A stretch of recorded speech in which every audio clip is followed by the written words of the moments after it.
preciso vigiar e ficar de prontidão. Em que dia o Senhor adivinha, não sabeis não. Aleluia, aleluia, aleluia, aleluia.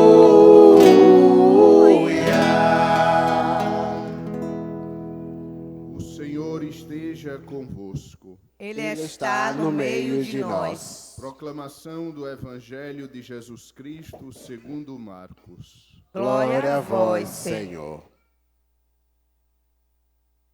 Naquele tempo, Jesus disse a seus discípulos: naqueles dias, depois da grande tribulação, o sol vai se escurecer e a lua não brilhará mais. As estrelas começarão a cair do céu, e as forças do céu serão abaladas. Então vereis o Filho do Homem vindo nas nuvens, com grande poder e glória.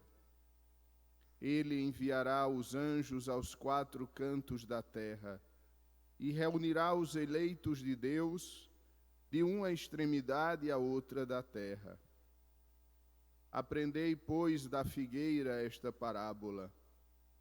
Quando seus ramos ficam verdes e as folhas começam a brotar, sabeis que o verão está perto. Assim também, quando virdes acontecer estas coisas, ficais sabendo que o Filho do Homem está próximo às portas. Em verdade vos digo, esta geração não passará até que tudo isso aconteça. O céu e a terra passarão, mas as minhas palavras não passarão. Quanto àquele dia e hora, ninguém sabe, nem os anjos do céu, nem o Filho, mas somente o Pai. Palavra da salvação. Glória a vós, Senhor.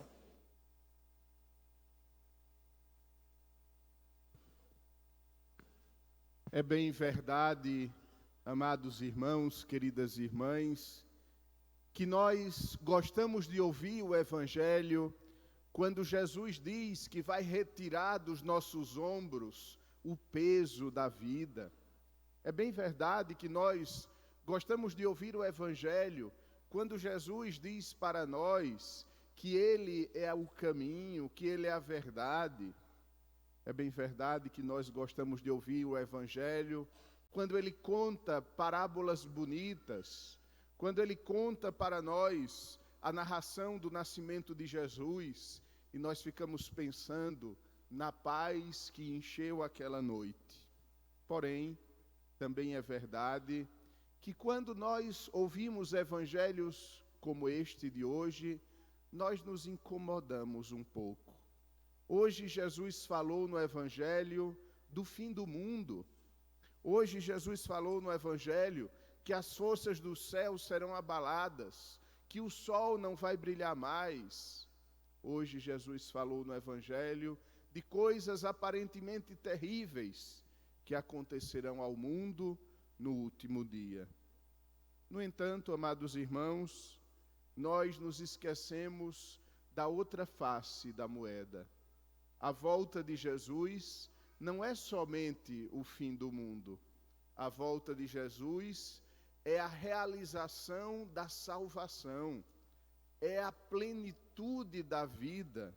Nós ouvimos no Evangelho que Ele mesmo vai reunir dos extremos da terra os eleitos de Deus, aqueles que fizeram a vontade de Deus. Então aqui surge logo imediatamente a primeira atitude que nós devemos ter ao ouvir um evangelho como este. Não é a atitude de medo, não é a atitude de pavor, é a atitude de confiança, de esperarmos também nós fazermos parte do número dos eleitos, do número dos escolhidos, fazermos parte do povo que será salvo. contemporaneamente, deve também surgir no nosso coração o desejo de lutarmos pela santidade, o desejo de lutarmos pela vida que vem de Deus, pela plenitude da fé. Ouvimos na primeira leitura que aqueles que estiverem sido sábios brilharão como firmamento, e os que tiverem ensinado muitos homens o caminho da virtude brilharão como as estrelas por toda a eternidade.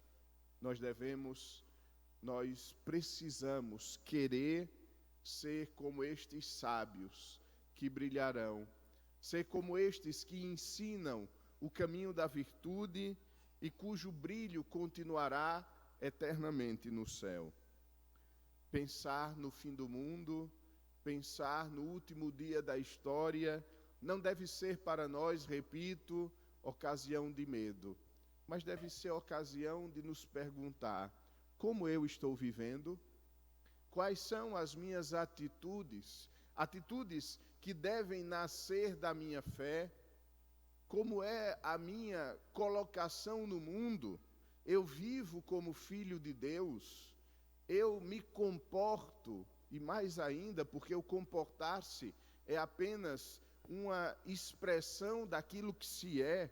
Eu sou realmente um católico, um cristão? Eu vivo a minha fé? Eu ensino aos outros as virtudes que nascem da fé? Quem pode responder afirmativamente a essas perguntas, esse não temerá o fim do mundo, porque vive na presença de Deus.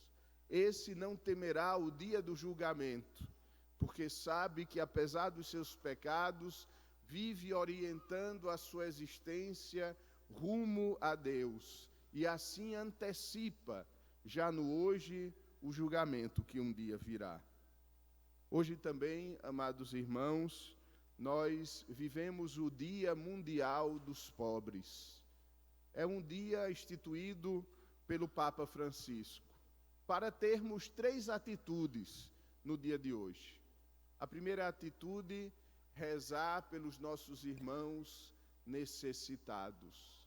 Rezar por eles, para que eles tenham força de continuarem a vida, para que eles compreendam que também eles têm um lugar no coração da igreja. Mas hoje também é dia de nos darmos conta de que eles existem.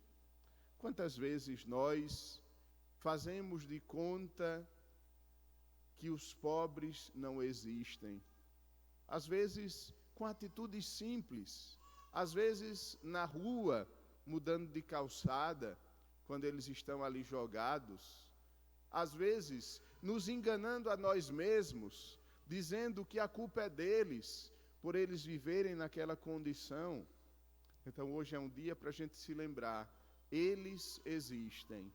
Hoje é um dia para rezar por eles, mas hoje, sobretudo, é um dia para buscarmos amenizar as dores, os sofrimentos desses nossos irmãos.